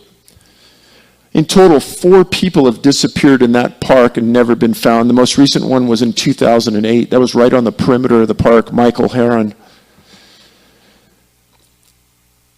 Now, a very peculiar story and very disturbing involved the disappearance of a boy named Bruce Haig, 16 years old, Boy Scout. He disappeared inside the park. He was at the back of a line of Boy Scouts, vanished. They searched for him for weeks. Weeks. Finally, they found all of his gear in the middle of a river on a boulder. While it was snowing, and there was 3 or 4 inches of snow everywhere. The assumption is that in the middle of this massive snowstorm, he waddles into the river, takes his backpack off, takes everything out of the backpack, and neatly puts it on this boulder in the middle of this river. They search. They decide to go upstream, and 2 miles upstream from where they found his backpack, they found Bruce Haig dead sitting against a tree, frozen to death. The disturbing thing about that story is that Bruce Haig's pants were pulled down to his knees, and his boots and socks and gloves were taken off. Now that story may sound very, very strange, but even stranger than that is that at Crater Lake National Park, 19 years earlier, a guy named Charles McCullough disappeared. And Charles was at the lake during the winter as well, disappeared, and this was a year where they had 25-foot snow drifts around the lake. And at Crater Lake, there's one road that goes right to the lake, and then that's it. And essentially all the backcountry's closed. Charles just came there to take pictures. He didn't have any special gear, didn't have anything except a little backpack. Vanished. 2 years later in the backcountry, I think it was 8 or 9 miles from the point he was last seen at the lake, some people were hiking in the wilderness and they found some bones that they thought were human, and they called the Park Service. And 2 rangers ride out to the scene. I interviewed one of those rangers. He said, "Dave, 26 years as a law enforcement ranger, I've never seen anything like this. It disturbed me and my partner so much that we pulled out of there, put evidence tape around it, and called for an FBI evidence response team from Portland to come in and work the scene because we couldn't understand what happened. And we thought it was criminal." For a 26-year ranger who's found over 100 bodies in the backwoods to say that, you know something strange happened. What they found was a giant Douglas fir tree had fallen across this little creek. On the other side of this giant Douglas fir is they find a pair of pants, Levi's, the belt buckle undone, the pants and zipper undone, and the pants, he said, it looked like the boy had melted right into the pants. They were completely right down to his socks. And he says, but you see, the belt buckle was undone. The belt buckle on the pants was undone, and the zipper was down, Dave. Remember that. And he says there was only one bone in the right leg, and it was a broken tibia bone. That's the shin bone. And he says in the socks there were little bones. He says we never could find the femurs, the hip bones, shoulder bones, the spine. We found a small part of the skull about 15 feet away, and everything else was in the size of very small pieces of bone scattered throughout the area. But he says, Dave, I've recovered a lot of people over the years, and one thing I always find boots, because boots can last up to 100 years in the wild because of what they're made of. We never found his boots, Dave. And he says that ended up being Charles McCullough in an area that was absolutely inaccessible by anybody in the winter. Even in snowshoes, he said, because the piles of snow and the drifts were so large.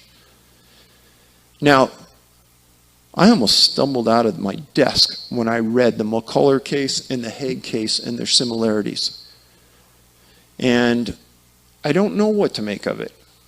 And as the ranger, the law enforcement ranger who's found 100 bodies in his 26 years said, that isn't normal. How he got there, why his pants were down to his socks like that, I have no idea. Now, in the books, you're going to see me talk about coincidence quite a bit. There may be coincidences, but sometimes similarities just hit you in the face, and they say that's just too common. Let's talk about Dennis Martin and Dennis Johnson. Both disappear in national parks. One boy's 8, one boy's 6. One goes missing July 1st, one goes missing June 14th. They're both wearing red shirts. Their father's first name is William. Let's just stop there. Is that enough? I mean, who could put this stuff together? Bloodhounds in both cases couldn't track. Nothing of either boy was ever found. Storm hit the area after each boy disappeared. No tracks were ever found. And you know, an unusual spin to this, and I can understand it, the fathers stayed for weeks and weeks afterwards, never giving up on their son. And for the parents in the room, I'm sure you guys understand that. I don't think I could leave knowing my boy was somewhere in the woods. Neither boy was in a clearinghouse database up until just recently. And both disappeared, this is very odd, almost in their father's presence. Now, there's all kinds of similarities that I bring together in the books. I think it's odd. I think it's odd that we have these clusters of missing people in national parks. I think it's odd that the national parks don't keep information like that. I think it's odd that there isn't a national stampede up to the front of the National Park Service by the missing persons associations demanding accountability on it. You're not going to see a lot of press about my books. But I will tell you this, that we're not done with this topic yet, and we're continuing to plod forward. Just like we found 4 more clusters, these aren't hard to find. We may be nearing an end, but it's a passionate topic, especially when you deal with kids in my book. And don't ever think, don't walk out of this room and ever believe that a child that disappears in the wild should never be found. If there's not a water source nearby, specifically, each one of the cases we have written about, we've excluded water as the cause. So, I've used up my 2 hours. I was trying to leave about 10 minutes here for the end for questions. Yes, sir. I was thinking about these bloodhounds, and we're generally the canines. I'm wondering what is known about their search behavior, specifically what causes them to basically lay down and give up. What would happen if you were to do an experiment with some people, walk them along a trail, and then have, for example, a lead attached to a thing that a helicopter could just lift it out of there. So this would be a case where the trail literally disappeared because you did an experiment to make the trail disappear. Does a bloodhound in that circumstance come there and circle around and lay down? Or is there some other explanation? Is it the case what is known about getting bloodhounds to lay down? Are bloodhounds different than other dogs? Could you use a different animal, a wolf or something, that might have different tracking behavior? Are there other animals that can track? But the question is, the notion is that there's more to be known there. And just a general comment, that's my question. The general comment is that basically there's an old thing about dividing and conquering. And so the MUFON ET movement is interested in a certain class of phenomena, and the Bigfoot community's in a different one, and they apparently don't talk to each other, don't like. It's almost as if there's been some division created there, perhaps by the government, whatever. And another second quick comment is that, I mean, it could be ETs abducting them, it could be somebody experimenting on them with directed energy weapons or something. But there's an awful lot of interesting questions here, and so I should answer the question about the bloodhounds. So, I should have clarified earlier. When I use the word bloodhound, I use that in a generic term. Few times in any of the reports they name a species of dog that's tracking. It could have been a German Shepherd, could have been any kind of dog. But just in generic terms, I use the word bloodhound in the books.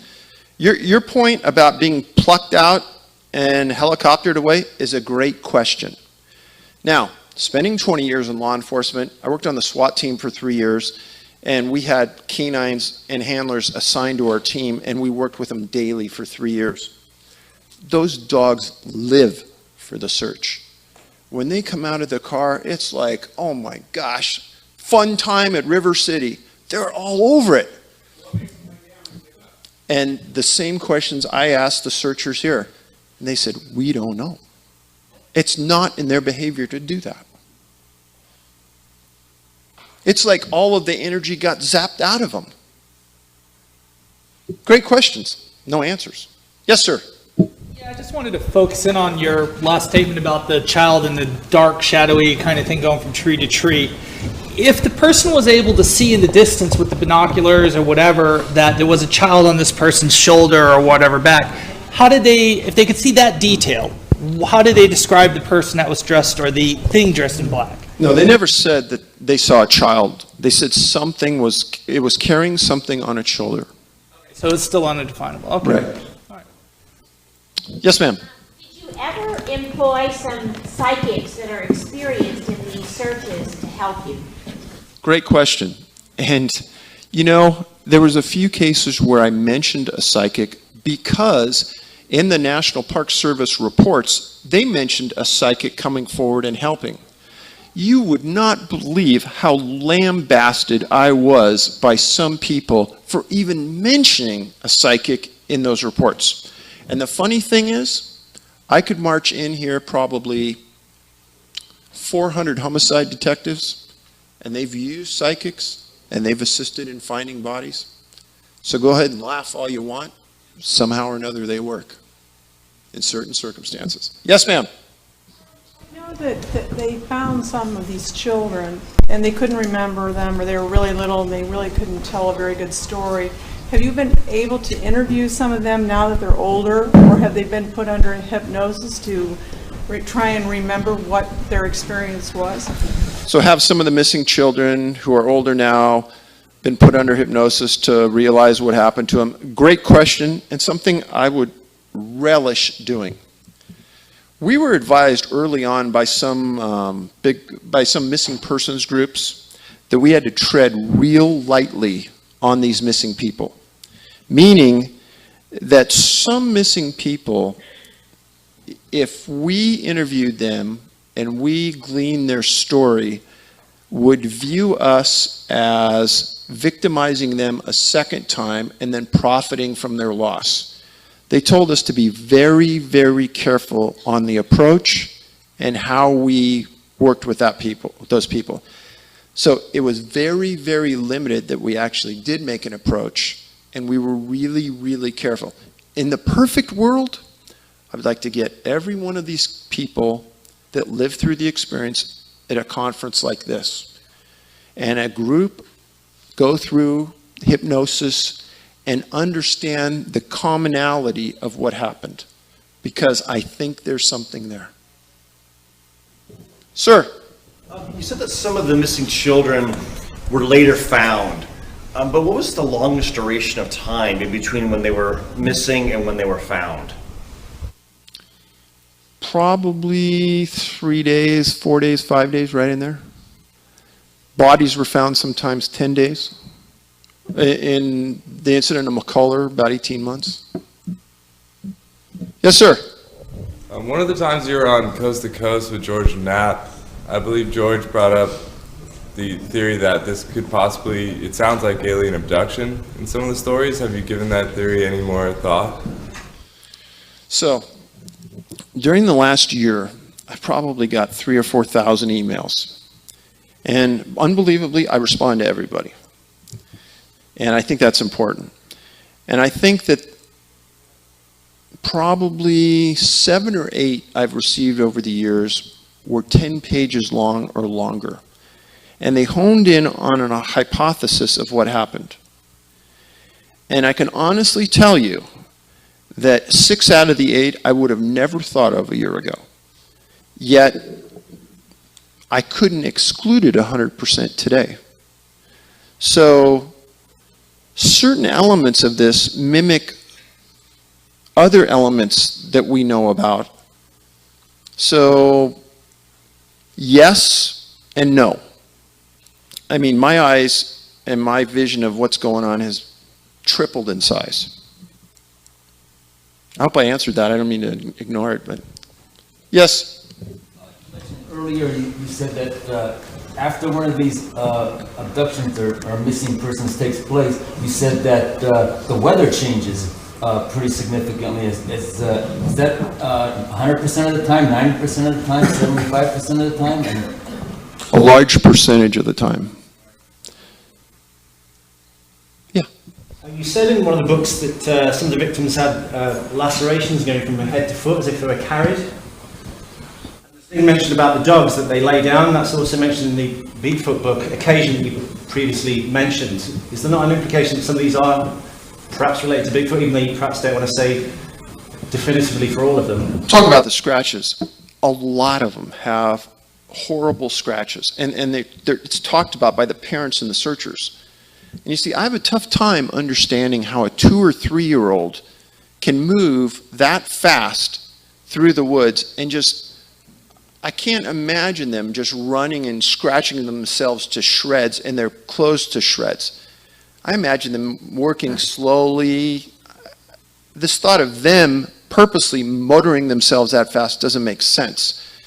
Now your thought about being carried is one thought. Another thought that people have told me is, what if it happened by going up? It would have that same effect vertical.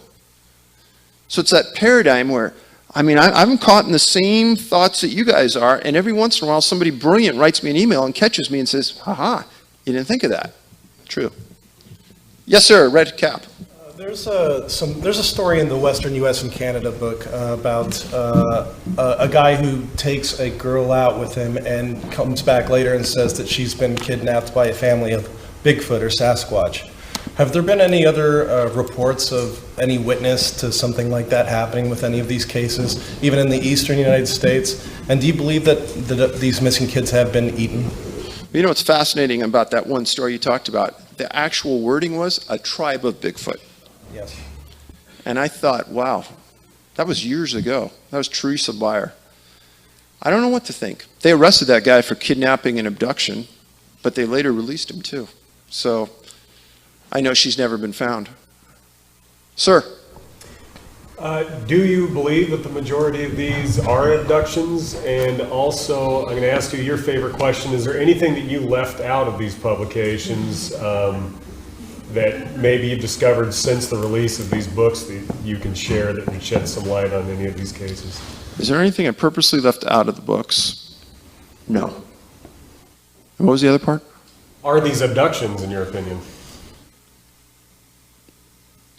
I think in many of the cases, you would be foolish not to look at that angle. Sir? Have you done any research into the missing people on the Highway of Tears? We've looked at it. And we actually know some people in the RCMP.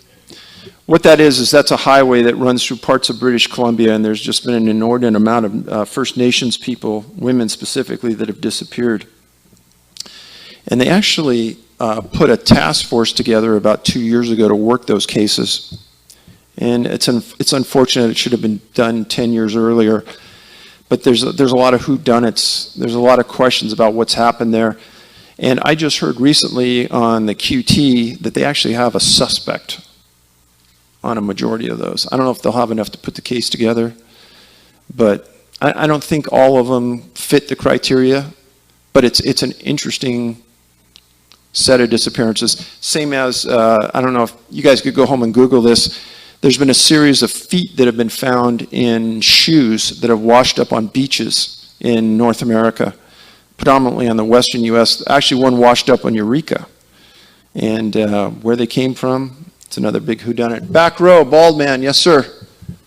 Well, I'm not quite bald, but anyhow. I just saw the glow. Because I'm thinking a lot. Do dogs have trouble following a live Bigfoot trail, or do they lay down and give up? I have no idea. Be interested in finding that out. Got to find a Bigfoot to track him first. Well, when one gets kidnapped by a tribe, that would be the time to launch some dogs to find out if they give up, they walk along and then give up. Yes, Steve? Dave, there was a disappearance of a young boy in Oregon a couple of years ago. I don't remember his name, but it got a little bit of press. Did any of the telltales of that case match what you've been studying? Not sure. Not sure which case you're talking about. I wish I could remember his name. I can't. It was a couple years ago. Back row, yes. You said earlier that you saw a Bigfoot. Did I understand you correctly? Yes, sir. Could you elaborate on that?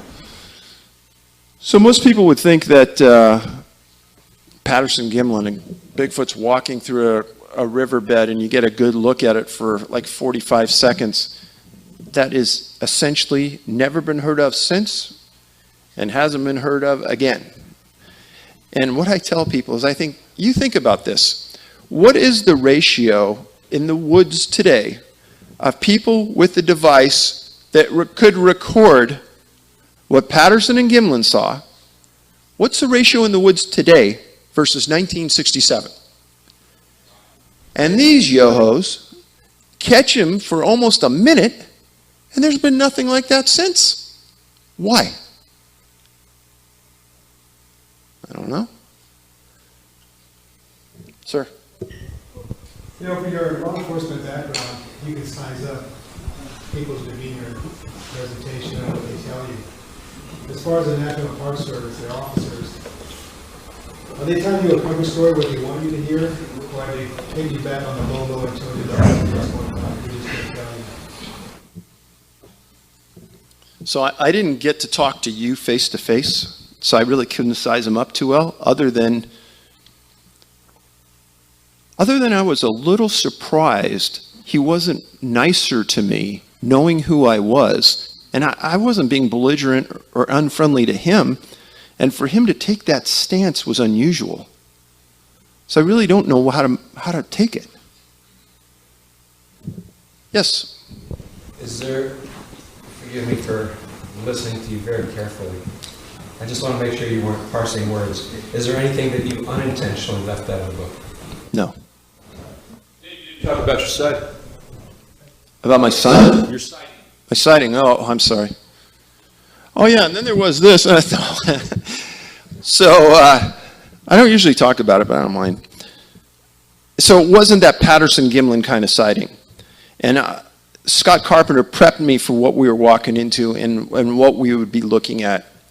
And I think that the more people that got this training, probably there would be many more sightings. So when you're in the woods and you're walking into a national park, start being observant the first time you hit that trailhead, because we believe that they're watching us a lot more than we ever believe. And they'll probably be laying down in bushes, and if you're not real cognizant, they're probably there. We walked in and we got into an area where Scott had maybe 12 or 14 DNA samples, and there's a giant row of bushes 15 feet in front of us. Giant, about 8-10 feet high, thick. And when you stand back and you look at it, you're just seeing all that. Scott goes, okay, Dave, walk up there, put your hands like you're looking through binoculars, and take that big space and focus it down so you're looking at, say, a 6-foot diameter look. Slowly work your way from right to left and tell me if you see anything. And I'm going to work my way left to right. Holy cow. I went like 4 feet. I said, Scott, I'm not going to blink. I'm not going to move. But about 8 feet over from the right hand fringe and about 3 feet off the ground, there's a face as well as me staring at me right now. And we had the staring contest until my eyes went dry. And I would move my head to the left. It would move its head to the left. I'd move my head to the right, it'd move his. And then I'd go like this, and it would go like that. A little later than me, not at the same moment. And like I said, right around the eyes, it had this whiteness that almost looked like a raccoon, but a totally human face. Hair around it. Only thing I saw was this right here. Guaranteed it was Bigfoot. Yes, sir. You carrying a gun at that point? Good point. No, I wasn't. Oh, One of the rare times. I wouldn't go into a forest now that I've heard this without one. Yeah, well, we don't either. Indians that you befriended, and also your person that you brought with you that was friends with them, could speak their language. How far back in Indian lore, Indian history, do these go back with them? I mean, are we talking 1,000 years, 500 years, or recent, or 100 years? Well, Tule River was 1,500 to 2,000 years. And the elders I talked to, they'd talk back 150 years. They talked about a story where they were walking down a trail along the Klamath River, and they were walking to meet friends on a Sunday, and two Bigfoot and a little tiny, like a husband and a wife and a little tiny one, were walking the other way, and they said, this has been handed down from my grandmother to me, and they'll never forget it, that draped over their shoulders, they had kelp. Now, go back and Google kelp and the type of things that are in it. There's like medicinal qualities. There's all kinds of healthy things in kelp, including salt byproducts. And I thought, nobody could ever make that up. That's like way too good. So you hear those stories going back years and years. And then you read about Lucy Thompson and her stories going back to the late 1800s. Sir.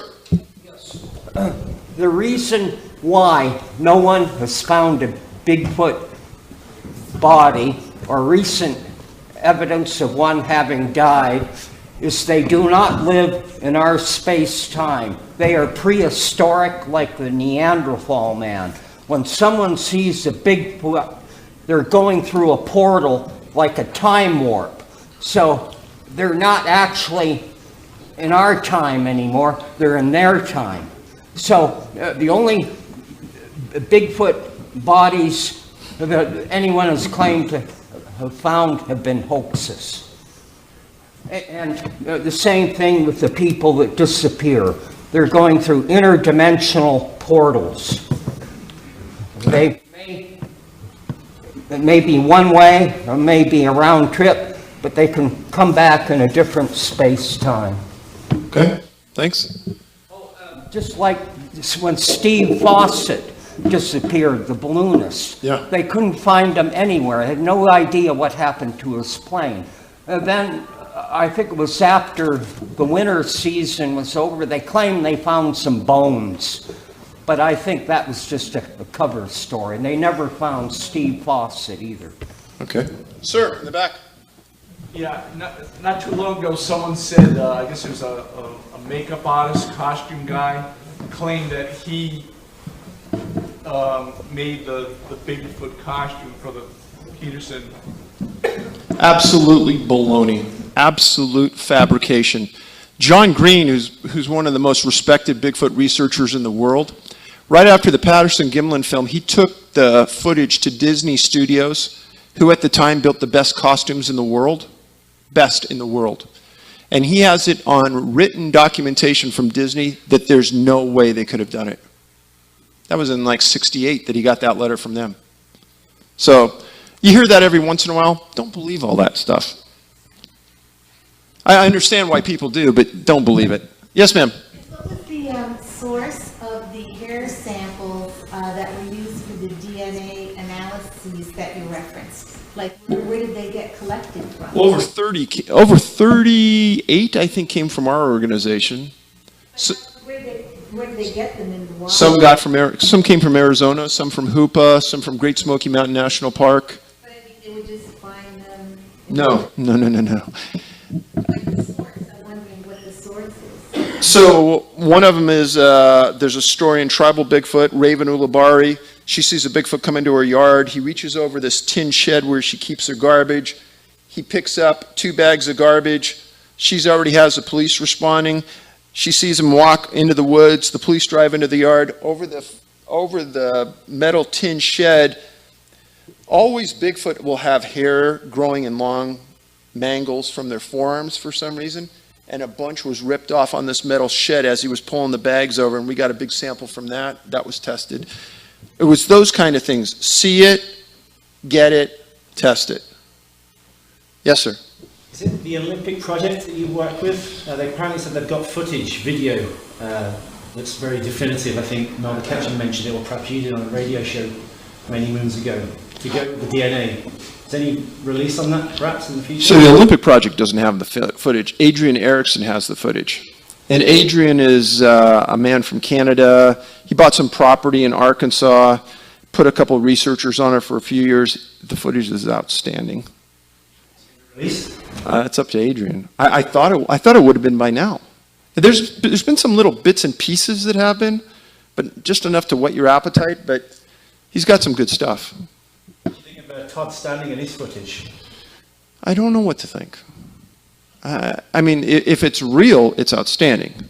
If it's a hoax, he's done a good job. I don't know what to think. I don't know him. Never interviewed him? Never did. Yes, sir. What was the cause of Bruce Haig's death? Bruce Haig. Bruce Haig. They found the body. Exposure. They did an autopsy. And you'll notice that about 95% of the time, when doctors really don't know why you died of exposure. Sir? Missing 411 type people, do you get people with full facial hair disappear? Great question. In Missing 411, do people with full facial hair disappear? You know, honestly, I don't remember one. I might be wrong, but it just doesn't hit. That's a good question. Doesn't hit me. Yes, ma'am. Okay. Yeah. I think it's sir. Yeah, you talked about the coincidences in these incidences of the children, like the red shirts, the father's name was saying, the other little details. And I was wondering what, in your opinion, is the significance of these coincidences, if any, and why you point them out, and why should we focus on that? And like, you can't draw any conclusions per se, but could you comment a little bit more on these so-called, these obvious little details that are quite remarkably coincidental? It's like you've been inside my brain. I wish I knew the significance behind them. But when they strike me as odd, with my background, they've got to strike you guys as being odd. And I point them out to maybe show the obvious or exemplify the obvious. It's something here more unusual than what we think is going on. And I think there's, out of the 2,000 or 3,000 emails I've had just on those books, I've had maybe 1 or 2 negative comments. The most common comment is, Dave, you've really hit on something here. There's something here we don't understand, and the Park Service isn't telling us the truth. And I'm not saying it to sell books. I'm saying that, hey, we have 4 and 5 seasoned law enforcement guys working these cases all the time, and we're dumbfounded by what we find now. Sir? How much money, revenue is generated by visitors to national parks, and how important that is? Hundreds of millions. There's a guesstimate that $750 million a year is generated by Great Smoky Mountain National Park to the local economy. Sir, in the back, I'm sorry, go ahead. In your opinion, is that why they're withholding this information from the public, if there are these mysterious abductions going on in these parks? Well, let's think about that for a second.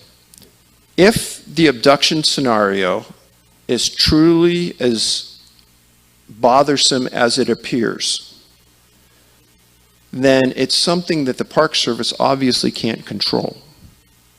Does that make sense? If the government can't control something, what do? Exactly. Don't want to address it, don't want to talk about it, won't release it. We've heard about this before. And I'm not sure yet, and I'm not saying that yet, but it does seem to be not right. Sir, in the back. Have any of the family members who were associated with their children being abducted experienced any missing time while on those excursions? Good question. Don't know the answer to it. Yes? I was wondering more about, like, what you said, the powers that Bigfoot had, or those who would describe them having, like the telepathic or the hypnosis powers. Like, can you go more into that? You know, it wasn't the Hoopa people specifically saying that. It was the Clallam Indians in that 1924 article. But I've heard this many times over from other tribes in other parts of the U.S.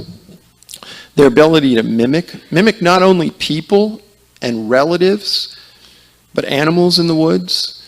I've had some Native Americans say, you know, one minute you're looking right at them, and the next minute you look at them and they're gone. And they couldn't have moved that quick to get out of there. There's a whole series of these things that are made as claims, but it's really hard to get at the absolute truth, other than it happens too many times to ignore it. Okay, we've got about 3 minutes left on the camera, so why don't we finish our questions at your table? I'm sure a lot of people want to talk to you. Absolutely. And just like to give a big hand to Dave.